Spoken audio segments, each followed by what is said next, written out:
My name is Otieno Moses, registered nurse. I work for Farm Access Foundation. I'm a project manager for Mom Care program that is run in Kenya and Tanzania. So I'll give you a very brief introduction about it.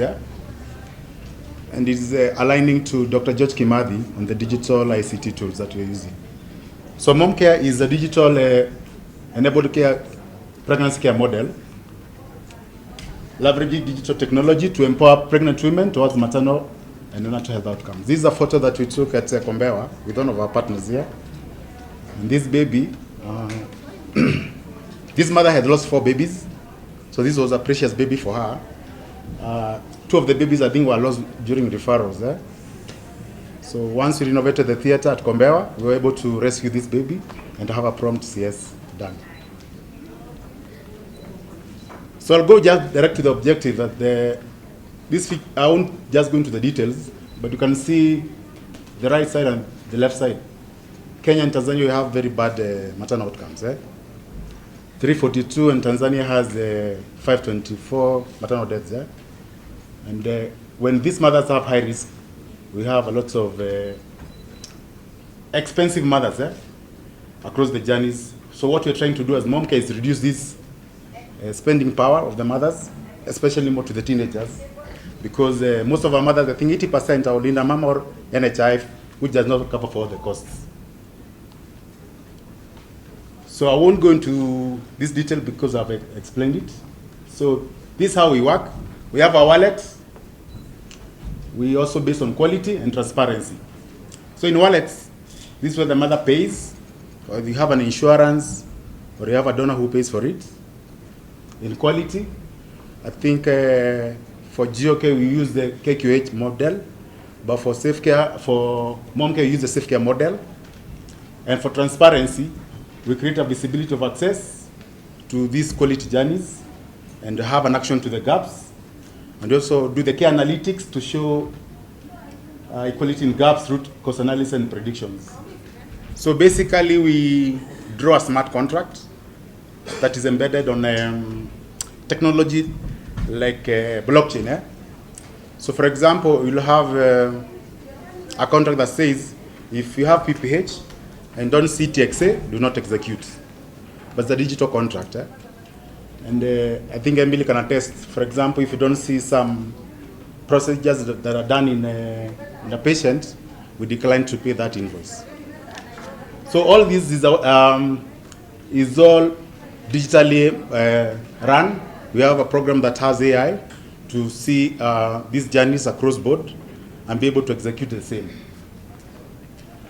So currently, this is what we are having. We are in 28 facilities across Kenya. And 20 facilities are in the Western region. We are in 2 GOK facilities in Kisumu, and I think 1 in Kakamega. We have already reached 28,000 mothers enrolled into the program. This is our adherence to skill delivery. And out of this, we have 55% of these mothers which are high risk. So we have high burden mothers. The system has a way to rate the facility on the journeys and give a rating score between 0 and 5. So you can see 45% of the mothers have a journey score above 3.5. Just like the hotel ratings, want to go to a 3-star or 5-star. So any journey that's above 3.5 is a well-executed journey.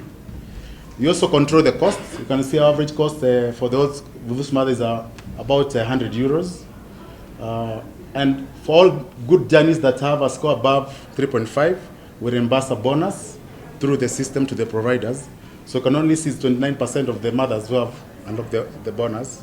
So meaning that our journeys are still not at optimum. We need it to be 100%.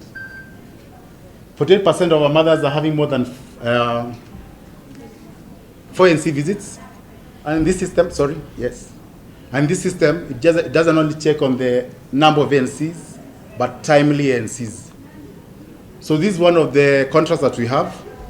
It's just the normal contract with WHO and Kenyan guidelines. It's nothing new. We also have reminders to the mothers because we want to track on patient-reported outcomes and measures. So this is how the contract looks like. And now this contract is made digital. For the mothers, this is how we support during the care process. We do reminders at enrollment, when they come for reviews. We also do the birth plans, reminders, deliveries, immunization, also end of the journey calls. These are the touch points that we also follow up. Timely enrollment, we want mothers to enroll at first trimester. Timely reviews, that is timely 4NC visits at the correct time. Test and treat, we also, the system checks on the how effective are you treating those patients at high risk. The birth plans, kit deliveries, and cesarean section rate, and also evaluate this per the WHO guideline. So your CS rate is supposed to be between 10 and 15%. Also on the outcomes.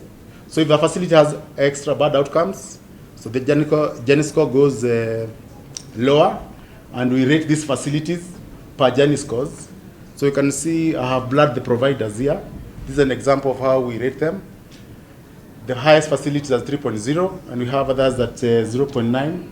So any facility that's below 2 is relegated from the program because they're not offering quality journeys. So they have to strive to have better outcomes.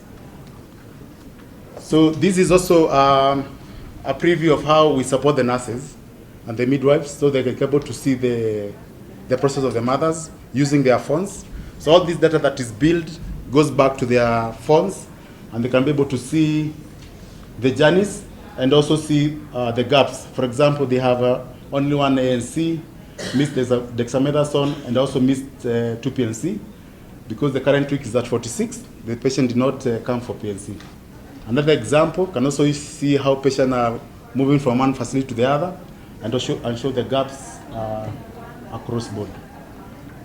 These are sample dashboards that we use. We empower this for the providers, and the patient journey app, we empower the midwives.